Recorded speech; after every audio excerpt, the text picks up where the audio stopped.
counseling works and discusses residents' responsibility in therapy, the government informed consent.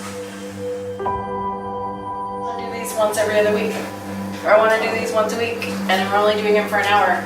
So that means we can only do 3 kids, and kids end up sitting and waiting for that meeting to happen. Or perhaps attended. Yes, or perhaps intended, yeah. Juvenile Justice Services is a significant program in the state. The goal should be to help kids who are struggling get back on track. So it does both secure care and some prevention work. And if we do the right thing and do it well, these kids are not going to deepen and end up in our adult correctional system. Almost every state in the country is challenged with is making significant impacts in social service or human service programs. So when we are trying to get somebody to get a job or to get off drugs or to help them get their life back on track so they can hold a job and not end up in prison, we struggle in those areas. And in the country, we do everything from launching new evidence-based practices, a more data analysis, a more restructuring, but the impact on these kids around people usually is in the noise.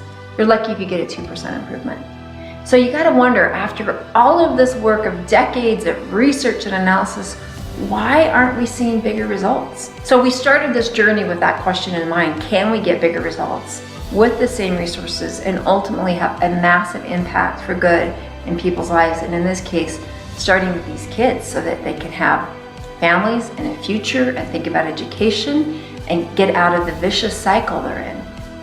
And social service agencies are those often found in the departments of health, human services, workforce services, and corrections.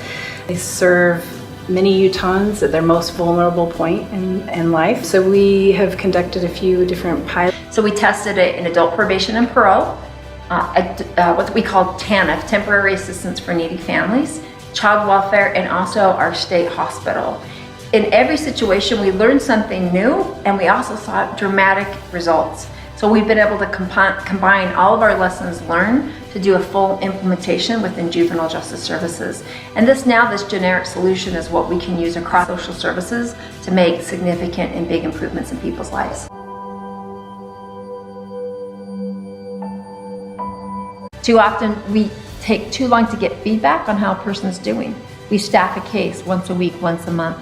But every day somebody's life is passing. We don't get early feedback on how people are actually doing. We overwhelm our employees with more changes in IT and policy and procedures, and we don't give them the time to create relationships of trust with families, to actually provide the services when people need them and the amount that they need them. The thing that we wanted to look at was their risk assessment score. It's a tool that we use to predict their likelihood to reoffend. And we found that participants in the group who went through the pilot and were able to receive high levels of dosage. So they went to a lot of their programs, they went to a lot of drug treatment, they were compliant. Of our clients that did that, 25% reduction in their recidivism rate or their likelihood to reoffend. Those that got a low amount of dosage that didn't meet the benchmarks we were hoping to achieve still on average reduced their risk score by 19%. So we still saw a good outcome even though they weren't able to fully comply.